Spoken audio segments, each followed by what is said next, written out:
Hello everyone and welcome back to my YouTube channel. Today we're going to be looking at the scenario where Napoleon comes back. So Napoleon comes back to power and he has some plans for Europe. Napoleon's first order of business is to invade the lowland countries.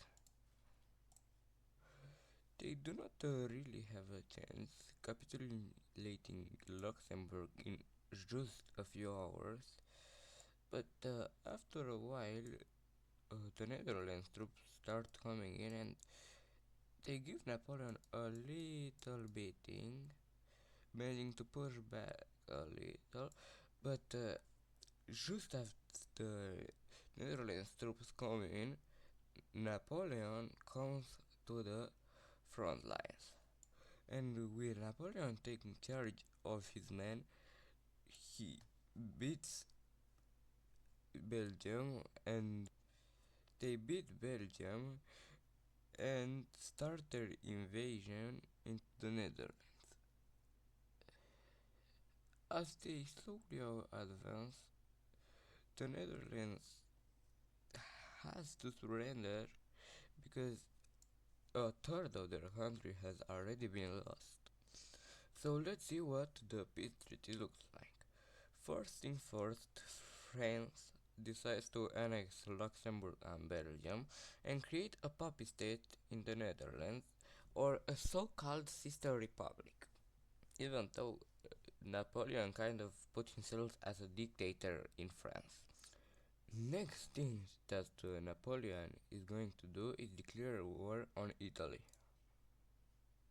As French troops enter Italy, they are met with fierce resistance.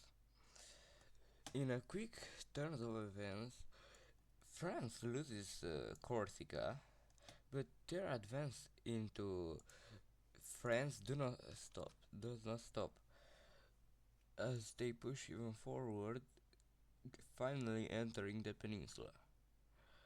The naval battles are pretty fierce, and after a while, France finally manages to reconquer Corsica and to even start an invasion into Sardinia, but it does not go.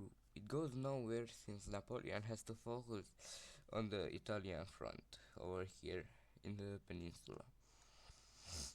With some quick strategic moves by Napoleon, he manages to encircle a huge part of the Italian army, and they surrender.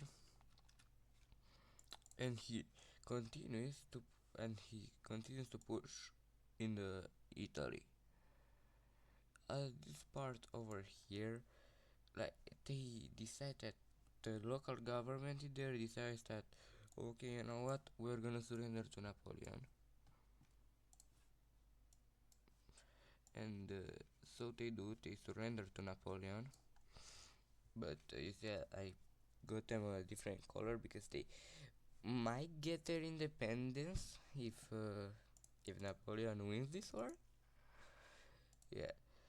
So let's continue with finally France getting Sardinia. It took them a while, but they managed to do it. And now, well, San Marino is also captured by some reason. But the French troops are at the doorstep of Rome,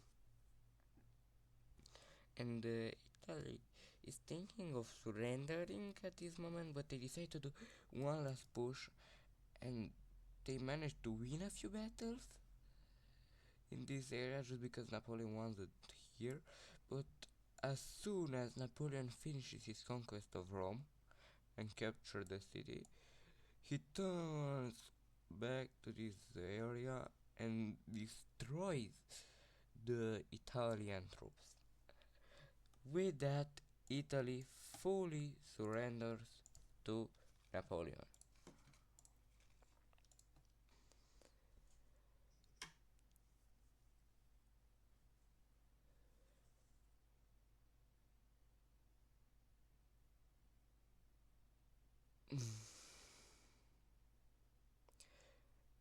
Now in this peace treaty, we can see that France has decided to annex the upper part of Italy and also decided to annex Sardinia. Now Venice is a country under French rule, and Rome got itself a country after a few thousand years, I would say, but still as a puppet to the French. And over here, Italy still exists, but they are pretty weak. Like they lost a third of their strength, I would say, because from what I know, the upper part of Italy is like the industrial one, and the lower part is the agriculture based one. So correct me if I'm wrong, if it's the other way, but that's the way I think it is. Now we we should look at the other borders, that other countries that France border. Switzerland would be a good idea to invade. I mean, if they invade the Swiss, they'll probably get a bit of backlash, but who cares? They invaded. I mean, do I have to show what happened here? I mean, why should I show what happened? This is puppeted. Switzerland gets puppeted, and now the world looks at France and they are like, this little Napoleon guy, he's doing some stuff that we do not like. If he does another big thing, we might form a coalition again. And guess what France decides to do?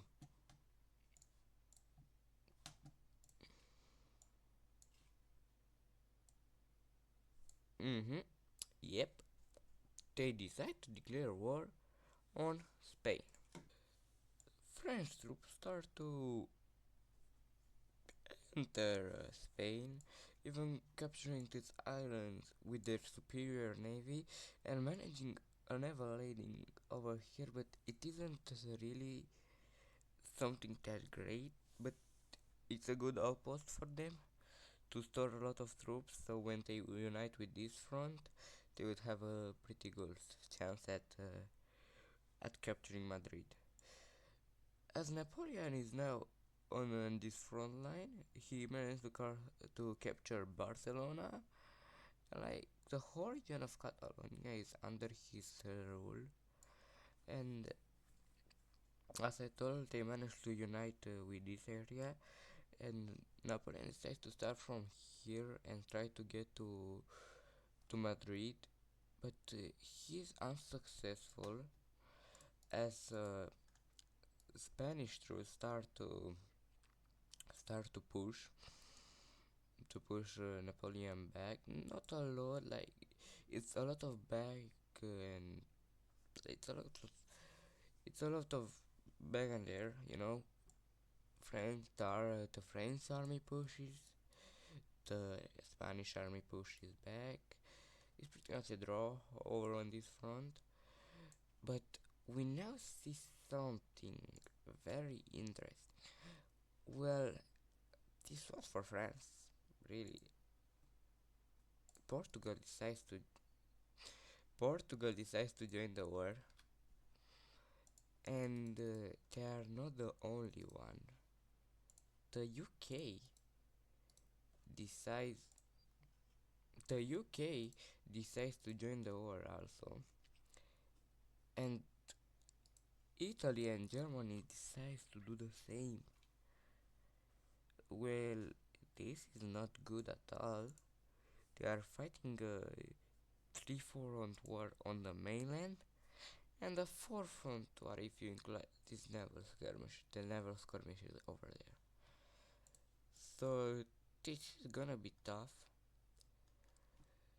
The first thing that we actually see is Italy starting their conquest over here, taking Rome back, but French troops quickly come here and militarize this region over here, their border, and well, it's kind of bad. Over here in the Iberian Peninsula, they are on a stalemate, and here they kind of got really beaten. They will probably try to establish like a good defense in the English Channel, even though the British have naval superiority over there. Their their naval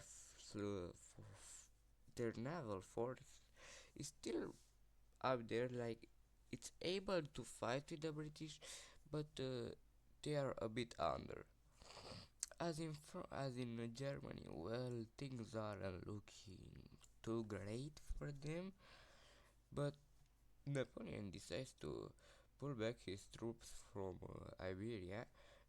Not all of them, like there were around, let's say, 600,000 men in here, and he decides to pull around 400,000 of them and goes here meets with another around 300,000 and starts his conquest of Italy. They pushed back, recapturing Rome, and yeah, the British try and supply them, but Napoleon is like pretty quick and they surrender. But the British troops arrive just in time to don't to keep Napoleon from capturing all of Italy, and Sicily being like kind of in half Britain, half French right now. They are with skirmishes back and forth, but overall the border looks something like this. And so Napoleon decides to leave France because, well, his puppet of the Netherlands, yeah, is struggling, and an all-out attack has already started for there. They are being pushed in the Iberian Peninsula, but still this area of Catalonia holds because like the people are Napoleon made a deal with the people of Catalonia, and he said that he would give them independence if they help him, and yeah, it's a lot of fighting over there. He decides to pull like out of the 700,000 troops that he started the conquest of Italy, he has like 450,000 left, and he decides to pull like 250 out of there and meet with a front line of 300,000, and he starts to push back the Germans really badly. Still, they are not like the Napoleon's troops are not able to kick them out of the Netherlands, but they are able to enter the Rhineland, and well, this is like they use the Switzerland as a base, and this is really bad. And when I say really bad, I really, really bad. Now, Britain. Well, what does Britain do? Naval invasion in the Netherlands, capturing the whole country, using that to send troops into Germany and help the German push the French. Now, as Napoleon seems to lose on this one, he decides to quickly move. Like he decides to fight for a bit longer, stabilizing the whole front line. But overall, he has no chance of winning on this, so he decides to go back to Iberia and well, there he really does so damage. With around 400,000 troops, most of them new recruits, around a third of his army being new recruits, start doing a spearhead through to Madrid, and the spearhead is really costing. They managed to get to Madrid, capturing the city, and putting Spain in a really bad situation. But like they keep fighting, but with the low morale, the Spanish lose a lot of territory.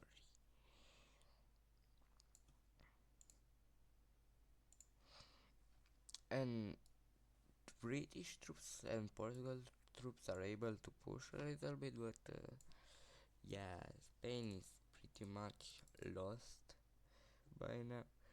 And well, this coalition wasn't really that worth it, and the well, Napoleon seems to see that here is a stalemate, and he moves over here to Sicily, conquering the whole island. And now, well, this doesn't look too good for the blue team, but also for the French team, since France is pretty out of resources. Like millions have died in this war, and they are not in a good position. So like they go to Italy and they say, "Yo, want to like do a peace treaty?" It's like I mean, I don't think that the British will be happy, but I don't think that they will be able to help me. So if you get like Portugal, Spain, and Germany to do a peace treaty, then I sure thing. And so then Napoleon goes to Germany and they say, "Want to do a peace treaty? Yes, if you give us the Rhineland back, we give you your puppet back." Okay, so we see Germany get out of this war, and this is really good, really good. As like German troops cede the control like to the French, and only the British remain.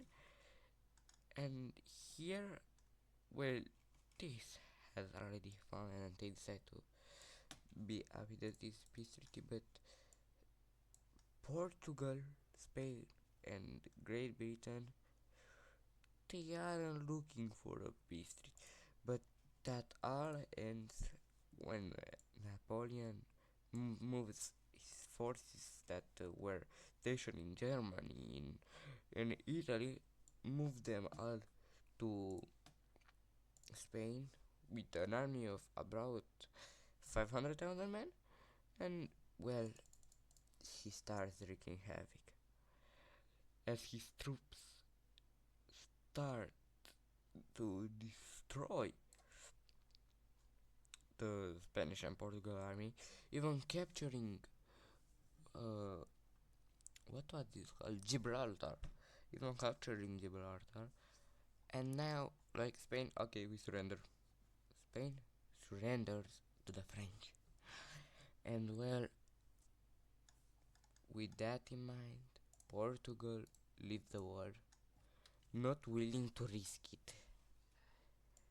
And so now it's only the UK and Germany.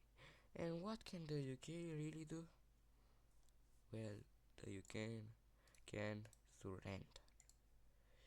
And so UK surrenders, and let's look at this peace treaty. And well, this is the peace treaty that the French came out with.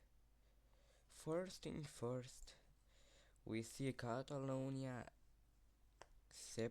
getting separated from Spain, and the becoming a papist state of France. Spain also becomes a papist state of France and loses some territory over here. Now, Italy. I do not even know why I decided to keep this part of Italy, but well, they annexed their puppet Rome, and they also annexed Sicily since it's a good point, like a strategic point, if they ever want to invade Africa, and they decide to make Italy a puppet, the rest of Italy a puppet. And well, I think this is it for today. This is what would happen if Napoleon came back. And well, I was Shadow. Leave a like, subscribe, and have a good one.